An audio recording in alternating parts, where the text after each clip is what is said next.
خايف من الحسد؟ حط خرزة زرقاء. البيبي ده كمل اسبوع، دقله الهون. استني انتي هتحطي التوم على الملوخية من غير ما تشهقي؟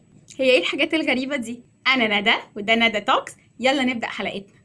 الملوخية من غير شهقة ملهاش طعم، ويا سلام بقى لو شهقة زي شهقة محمد صبحي في يوميات ونيس.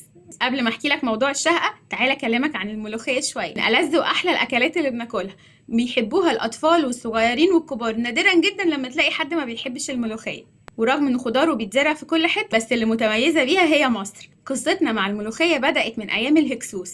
بعض المؤرخين بيقولوا ان الملوخيه زمان كان اسمها خيه، ولما الهكسوس جم مصر كانوا بيأمروا المصريين ان هم ياكلوا من نبات الخيه ده، وكلمه مولو كانت بتعني كل، فملوخيه يعني كل الخيه، من هنا بقت اكله اسمها اكله الملوخيه. ومؤرخين تانيين بيقولوا ان قصتنا مع الملوخيه بدات مع بدايه العصر الفاطمي، تحديد في عهد الحاكم بامر الله، لانه كان بيحب ياكلها جدا. وما كانش ساعتها اسمها ملوخيه، كان اسمها ملوكيه، لانها كانت اكله الملوك والامراء. وبعدين انتشرت في وسط المصريين وبقت من ألذ واطعم الاكلات اللي المصريين بيحبوها.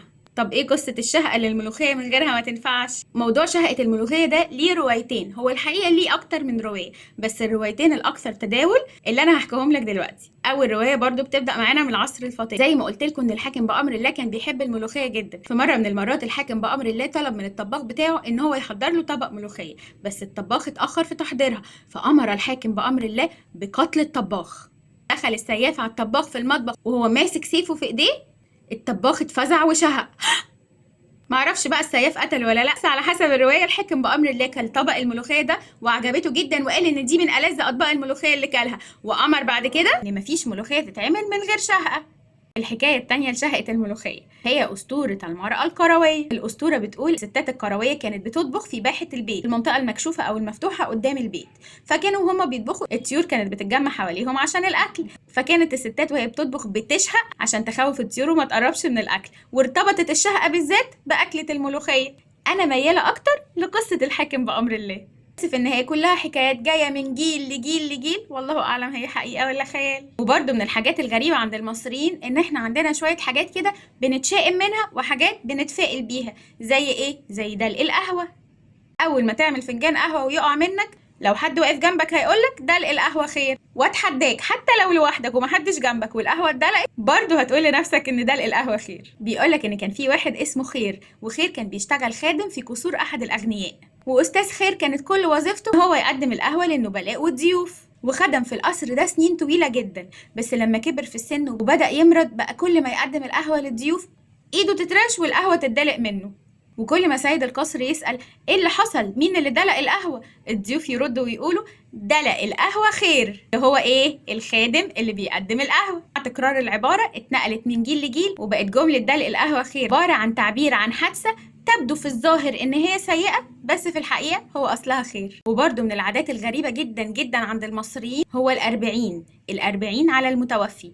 عندنا في مصر لما حد بيموت، نسبة كبيرة من المصريين عند اليوم ال40 من الوفاة أهل المتوفي بيتجمعوا عشان يدعوا له ويقروا له قرآن. طب إيه أصل البدعة دي؟ ما هي بدعة لأن هي مش موجودة في الدين.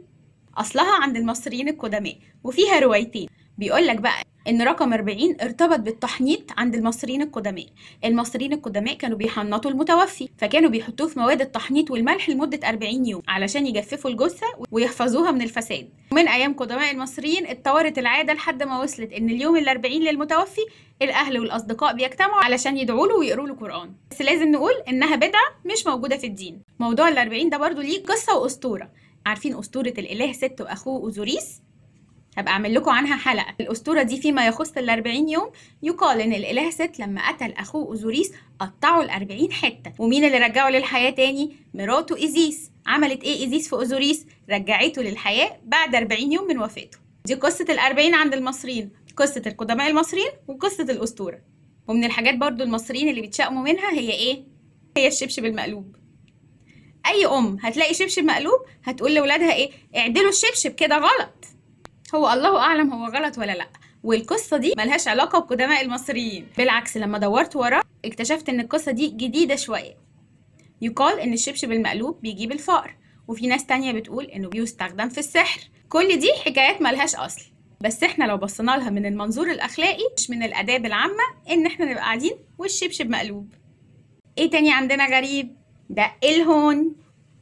احنا كمصريين بنحب نحتفل بالمولود ومامته في اليوم السابع بعد الولادة، وبنسميه السبوع. السبوع ده بقى في مصر ليه طقوس، زي ايه؟ لازم ندق الهون، ولازم نغربل الطفل في الغربال. بيقولك بقى دق الهون ده عود الطفل ان هو يتقبل الاصوات العالية، وهز الغربال ده بيجعله يتقبل تقلبات الحياة وارزاقها. ورغم بقى ان العادة دي جاية لنا برضو من عند قدماء المصريين، بس الدكاترة بيحذروا منها جدا، لان دق الهون ده بيعرض الطفل ان هو بعد الشر ممكن يفقد السمع، وهز الغربال بيعرض دماغه للخطر الشديد لانه ممكن يحصل له نزيف في المخ، وده لان الاوعية الدموية في دماغ الطفل لما بيكون لسه مولود بتكون ضعيفة جدا. فاحتفلوا زي ما انتوا عايزين وكل حاجة، بس يا ريت نتجنب العادات اللي ممكن تأذي الأطفال. برضو من أغرب الحاجات عند المصريين، زمان لما كنا نروح نزور حد كان يقولوا لنا ايه؟ اشربي كوبايه العصير لاخرها، ما ينفعش تسيبي شويه في الاخر. طب ليه؟ احنا عندنا بنات وعايزين نجوزهم. الحقيقه انا ما اعرفش القصه دي جايه منين، بس الموضوع ده شائع انه لو ما خلصتيش الكوبايه الاخيره في بيت فيه بنات ممكن تعرضيهم ان هم ما يتجوزوش. بس الكلام ده بقى مش بيتطابق مع كلام الاستاذه امينه شلباي انه لازم نسيب شويه في العصير عشان الاتيكيت. بيقول لك كمان ايه؟ لو خايف من الحسد البس خرزه زرقاء. انا بقى ما بحبش الخرافات دي خالص. لو خايف من الحسد اقرا المعوذتين وحصن نفسك باذكار الصباح والمساء. بس برضو هحكي لكم القصه جت منين.